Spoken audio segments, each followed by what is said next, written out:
All right, let's talk a little bit about what social complexity is. I've talked a little bit about this in my supplement to Chapter 2, but I'd like to go over it again because we're going to be talking about a few instances of what we often call chiefdoms in this Chapter 10. So one thing we need to get our minds out of is the idea that humans advance through stages of progress. This is a very 19th century way of thinking. It's racist, it's colonialist, it presupposes that there is a best culture and a worst culture, and it says, okay, we are where we are and we're great, so why are all these other cultures not us? Assuming that given enough time and intelligence and maybe a little bit of gumption, they can be as good as we are. But they're not there yet. That's wrong. Cultures exist in their own context, with their own background, with their own set of stresses and factors that have channeled them towards being what they are. And that's neither good nor bad. What our society is neither good nor bad. It just is what it is, the product of our history. So we have emerged the way we did because of a unique set of factors. But that doesn't mean that social complexity isn't in the mind of people often associated with progress. So as anthropologists, as archaeologists, we need to look as objectively as possible at the past. Not to assume that people are constantly getting better and better, but that people are adapting and changing through time based on their own set of factors. So we don't want to put the cart before the horse and say, all right, how close is this culture from the past to being similar to us?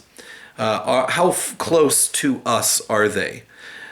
Given 1,000,000 years, would they ever become us? Probably not, because they have their own set of factors. They have their own set of inputs that are building them on a different direction that we never experienced. That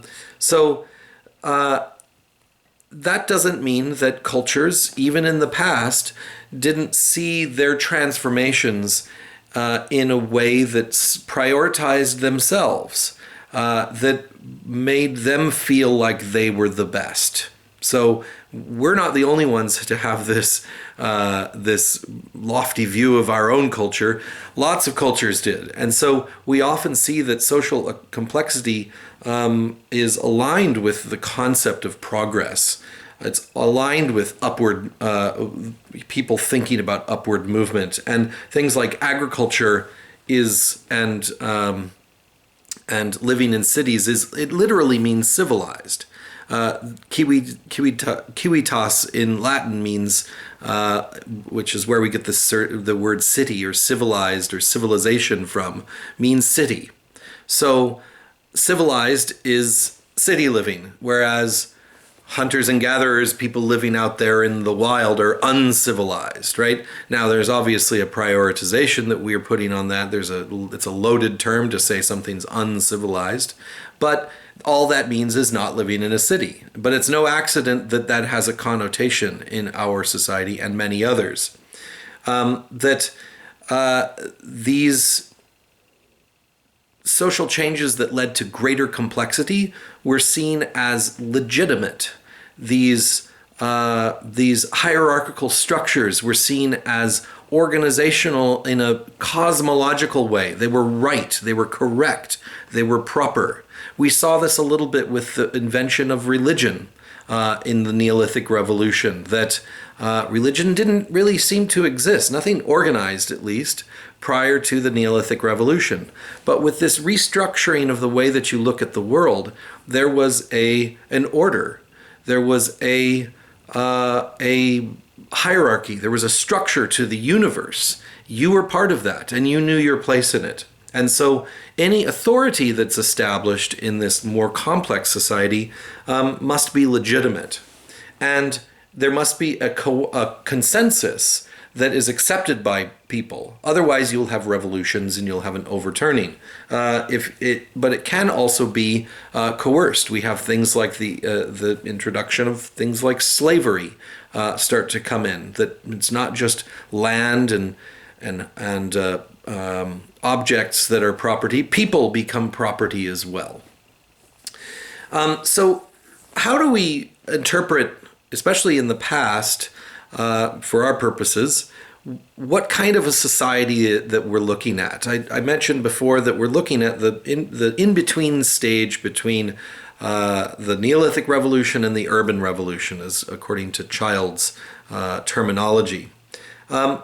Well, even in anthropology, looking at contemporary societies, we have to come up with terms that sort of divide up how we can classify things. And so Morton Fried came up with types of society that he called egalitarian, ranked, stratified, and state level societies. Now, egalitarian societies are, and we use these terms even today in quite frequently in anthropology, that egalitarian has a status differences based on a combination of your skills at getting food, things like age and gender, but it doesn't mean that there aren't differences between people, but it means that everybody can kind of do what everybody else can do, which means that there are no, it's relatively equal amongst society.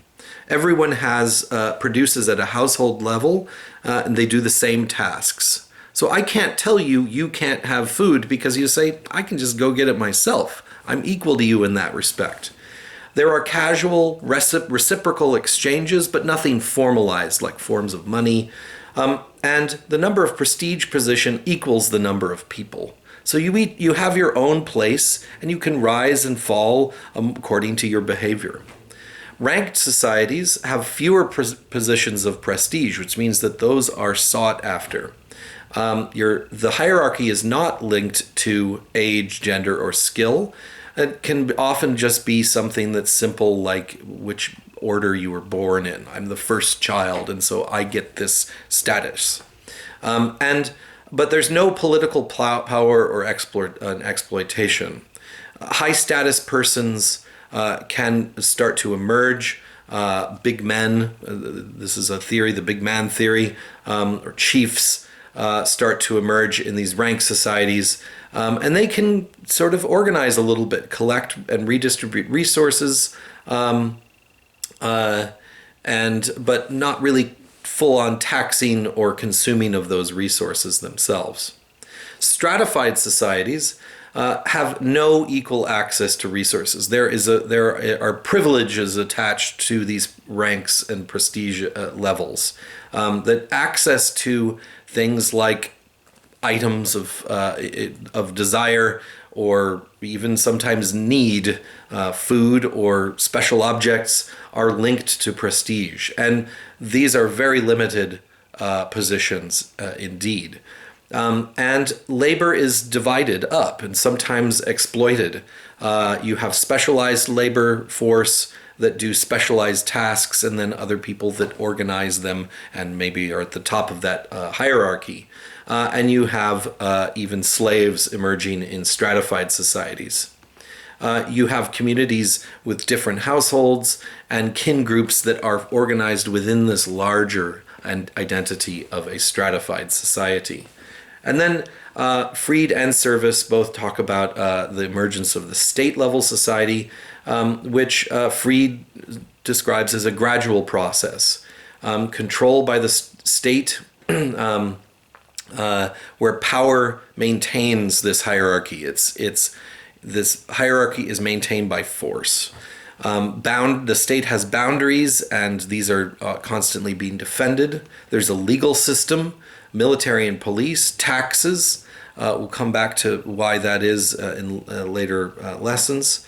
And control of access to resources. Not everybody has access to everything. These are distributed according to the rules of society. And you have kin and superkin. So Elman service had some slightly different terms, bands and tribes, which are scales of communities. He corresponds to both egalitarian and ranked societies. Chiefdoms are intermediate with centralized leaderships, have hereditary and religious authorities, and then states as service aligned to Freed's idea of states with centralized power as well.